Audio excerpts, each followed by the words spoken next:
Baik, Nabi SAW membentuk pasukan Usama bin Zaid radhiyallahu anhu untuk ke Balkan, daerah Palestina, dan tujuan utama adalah merebut Baitul Maqdis dari jajahan pada saat itu atau di bawah naungan pasukan Romawi. Karena wilayah Tabuk orang-orang Romawi sudah tidak berani melawan Nabi SAW, maka Nabi membentuk pasukan untuk ke sana. Dan sudah kita jelaskan juga hadis terakhir penyebutan Nabi SAW masalah itu pada saat beberapa sahabat ada yang sempat bukan memprotes tapi mengatakan bagaimana bisa di dalam pasukan ada Abu Bakar, ada Umar, ada Uthman, ada Ali, ada Talha, ada Zubair, ada sahabat-sahabat mulia senior semua. Lalu dipimpin pasukan perang oleh Usama bin Zaid yang umurnya masih 18 tahun pada saat itu. Maka Nabi SAW pun bersabda pada saat itu, telah sampai berita kepadaku begini dan begitu, ketahuilah Usama sama dengan ayahnya Zaid layak untuk memimpin pasukan. Maka pada malam itu tentu pasukan Usama bin Zaid sudah disuruh keluar oleh Nabi SAW. Begitu keluar dari kota Madinah, mereka berkemah di luar kota Madinah. Dan termasuk sunnah Nabi SAW, beliau selalu keluar dari kota Madinah dan belum berapa jauh dari Madinah beliau istirahat dulu. Dan sering kali beliau menjamak sholat di luar Madinah. Maka pasukan Usama pun sampai di situ. Di malam itu, di bulan Safar, pada saat pasukan Usama bin Zaid diutus oleh Nabi SAW keluar dari Madinah, maka Nabi SAW berkata kepada Abu Muwaidah. Abu Muwaidah ini adalah salah satu mantan budak Nabi SAW. Jadi disilakan Abu Muwaidah maulan Nabi SAW. Orang ini sering kali menemani Nabi SAW di akhir hidupnya. Dan pada saat itu Nabi SAW sedang berdua dengannya dan dia meriwayatkan hadis radhiyallahu anhu mengatakan bahwasanya Nabi SAW berkata kepadaku di malam itu, aku ingin mengunjungi kuburan Baqi, kuburan para sahabat yang berada dekat masjid Nabi SAW yang sangat masyhur, dan kita dianjurkan untuk menziarahi kuburan Baqi kalau kita sedang ada, karena Nabi SAW merutinkan menziarahi Baqi seringkali dalam satu pekan 2 kali. Dan ini malam beliau mengutus pasukan Usama berkata kepada Abu Muwaidah, aku ingin mengunjungi kuburan Baqi dan memohon ampun kepada Allah untuk mereka. Dan ini juga keluar sunnah kita mendoakan agar orang yang sudah mati pada saat kita ziarah kubur agar diampuni dosa-dosanya. Pada saat tiba di Baqi, Rasulullah SAW berdoa kebaikan dan rahmat untuk penghuni Baqi serta memohon ampun untuk mereka. Lalu beliau berkata kepada Abu Muwaidah, sungguh wahai Abu Muwaidah, fitnah sudah datang. Fitnah sudah datang. Artinya aku ini sebentar lagi akan mati. Gak ada yang memimpin umat ini. Maka masing-masing harus dengan akal sehatnya memimpin sesuai dengan hukum nih.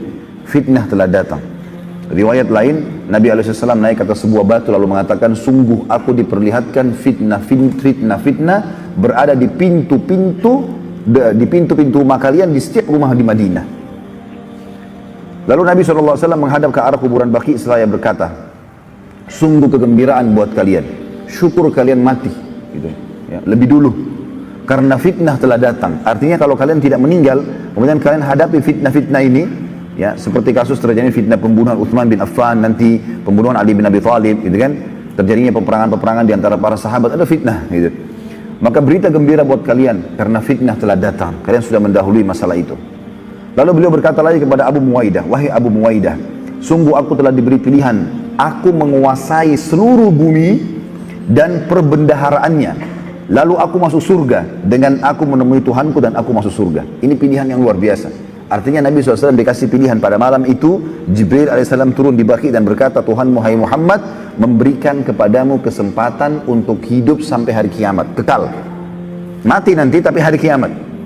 Sekarang panjangkan umur kamu, jadi bukan 1000 tahun, bukan selamanya sampai hari kiamat. Terjadi kiamat baru meninggal. Dan menguasai dunia, jadi pemimpin, serta seluruh perbendaharaannya, seluruh kekayaan dunia di tanganmu.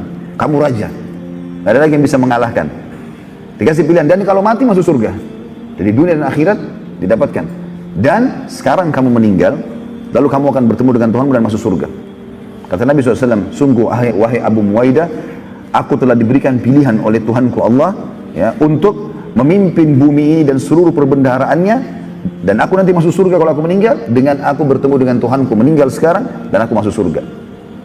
Dan ini pelajaran teman-teman sekalian, bagaimana Nabi SAW tidak menginginkan dunia ini.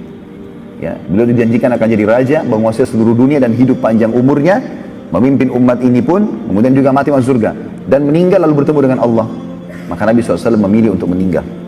Abu Muwaidah sempat berkata radhiyallahu anhu, kalau begitu wahai utusan Allah, pilihlah kami.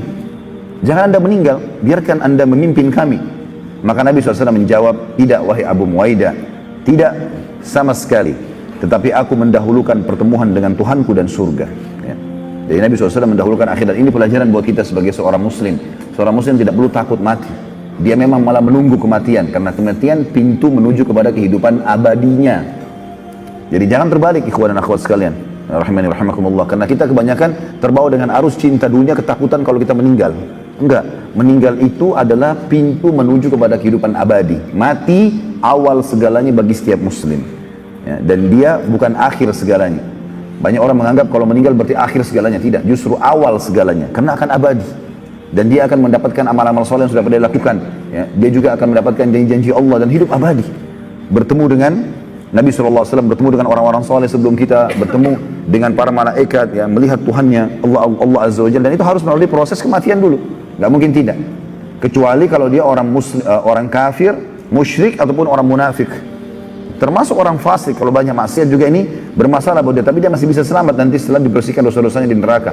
Tapi kalau orang musyrik, munafik dan kafir, ini adalah mati akhir segalanya buat dia, karena tidak ada lagi cara untuk memperbaiki ya kesalahan-kesalahannya kalau dia sudah meninggal. Maka pada saat itu Nabi SAW waktu mengatakan aku memilih Tuhanku dan surga, setelah itu Nabi SAW balik bersama Abu Ubaidah. Begitu tiba di rumah Nabi SAW, mulailah beliau merasakan sakit kepala. Ya. Dan beliau merasa sakit kepala yang luar biasa pada saat itu.